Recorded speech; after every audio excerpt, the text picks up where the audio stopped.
With this final lecture of the section, we are going to have a look at what you can do to improve your lexical resource score in general, how to maximize it. So we'll be thinking about things like range, precision, and collocation.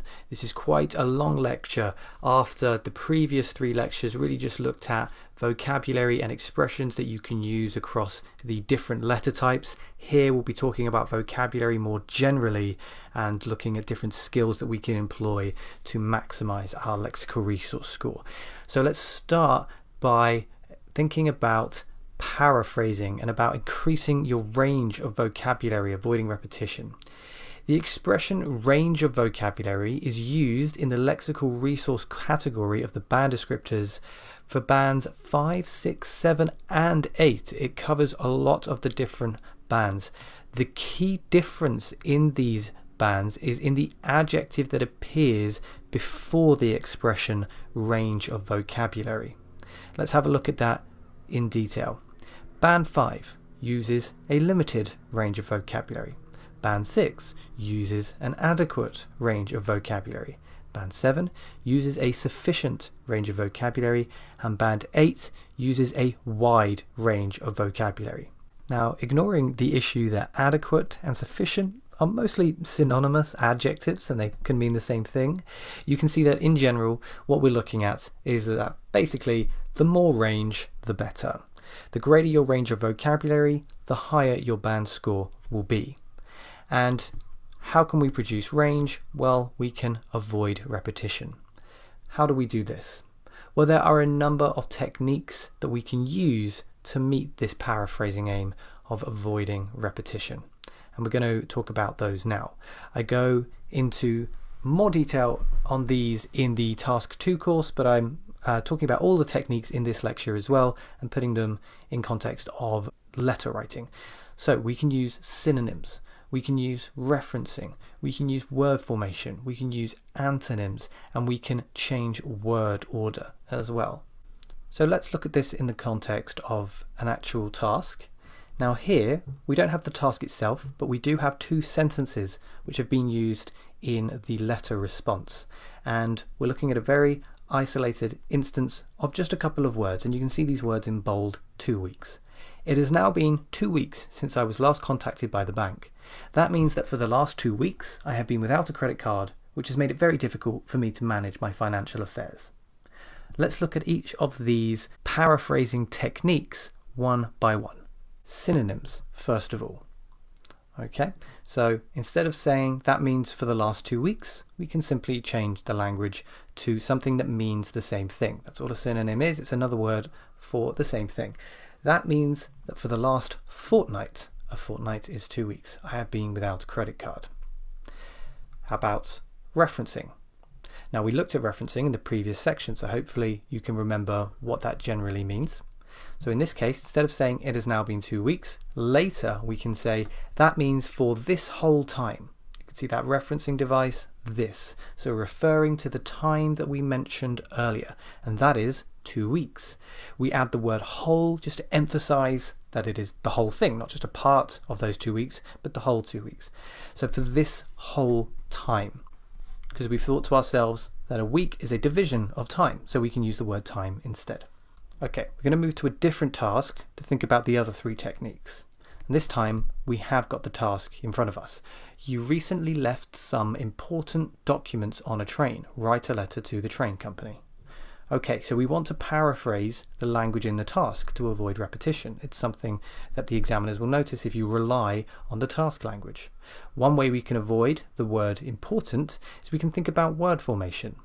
So what are other classes of the word important? Important is the adjective. We can think about using the noun instead. The documents in question are of great importance, so it is vital that they are located and returned post-haste.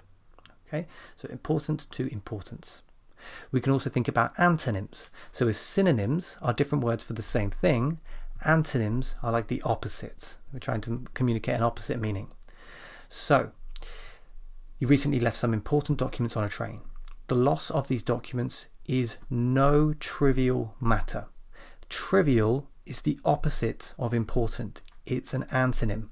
But notice that if we negate the antonym, then we come up with a way of paraphrasing, a different way of saying the same thing. If it is not trivial, it's important. So it is of no trivial matter. Sometimes this doesn't always work, so be careful. For instance, if you said it is not hot today, that doesn't necessarily mean that it's cold. But some expressions, particularly in the way that they are worded, can be useful ways of paraphrasing. If you say it's no trivial matter, we, as native speakers, we understand this to mean it's actually quite important. Okay? And lastly, we can think about word order.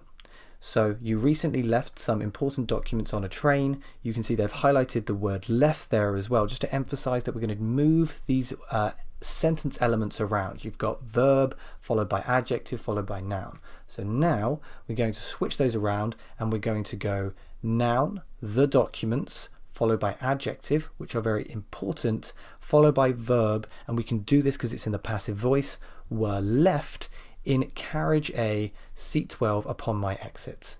You may argue that left is the same. You can see you recently left and were left. However, it is actually a different class of word in a sense because we've changed the voice. We've gone away from using the active, you recently left, to using the passive, were left by me in carriage A. Okay, so lots of different ways that we can avoid repetition. So if you're ever thinking, oh, I'm not sure, I feel like I have to repeat a word, how can I paraphrase? Just remember these 5 techniques: synonyms, referencing, word formation, negating antonyms, and word order. And if you still can't think of another word, then don't worry. Use the same word, underline that word, and come back to it later if you have time. Paraphrasing is not your number one priority. It can be helpful, but there are other more important things to think about, like accurate grammar and about finishing the task itself. So if you can't think of another word within about 30 seconds, please underline that word, come back to it later. Let's think about spelling and word formation. A lot of people struggle with spelling and word formation, but do bear in mind that you can make occasional errors in these regards and still score a band 7. However, of course, we should aim to produce no errors at all. This may give you a little leeway if you make other errors, if you produce none at all. So how can we improve in this important skill? Well, I'm not going to go into this in too much detail, but I'm going to give you 4 pieces of advice. First of all, as you practice, identify any errors made and notice any patterns in the errors that you make, maybe particular sounds you identify incorrectly. You can do this by just putting your practice into a word processor and turning on the spell checker. Secondly, write down the correct form and again notice any patterns with the error and the correction. Maybe there's a particular error that you always make and the correction is always quite similar. Consider which words are most likely to appear in IELTS, particularly when you're thinking about letter writing.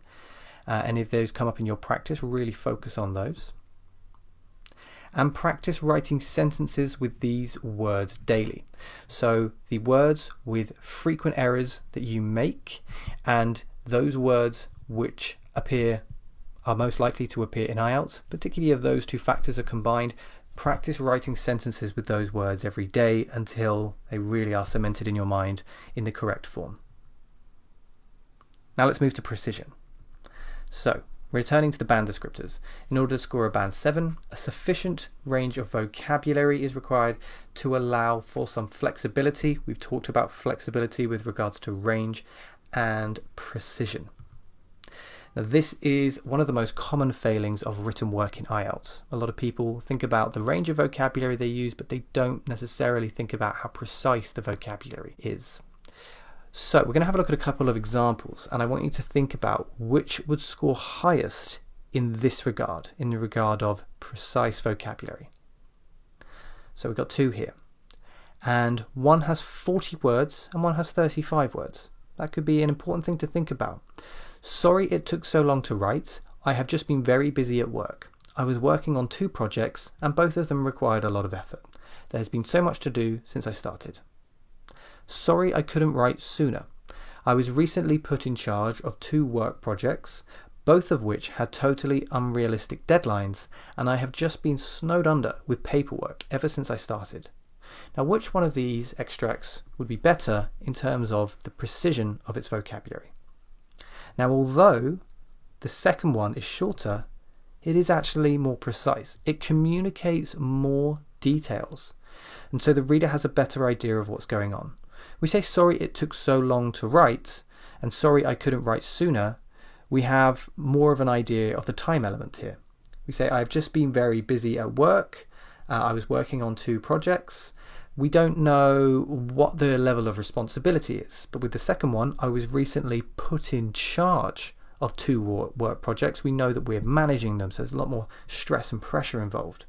And we have both of them required a lot of effort. Okay, we had to work hard, but the second one, we find out that there were unrealistic deadlines. We find out there were deadlines at all. So we know a little bit more there. And finally, there has been so much to do since I started. Contrast that with, I have been snowed under with paperwork ever since I started.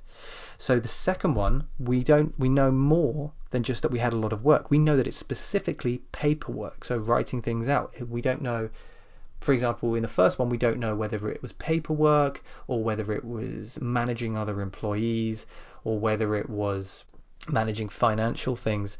So for the second one, despite the fact that it's shorter, it's actually more precise. So don't think about the length of your response. Think about how much detail it contains in the words that you choose.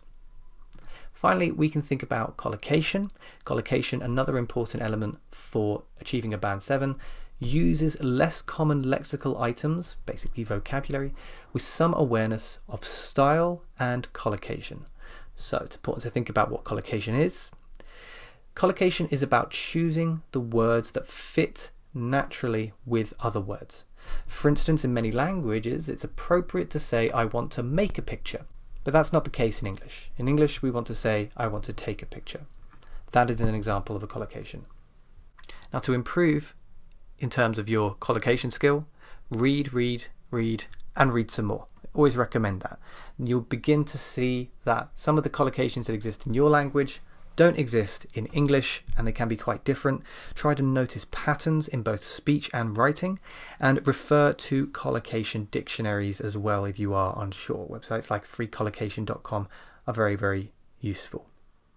If you want to know more about collocation specifically, again, you may want to think about checking out the specific lecture in the Task 2 course. That brings us to a close in this vocabulary section, in this lexical resource section. So we can now move on to the final band descriptor category, the one that we haven't looked at yet, which is grammatical range and accuracy.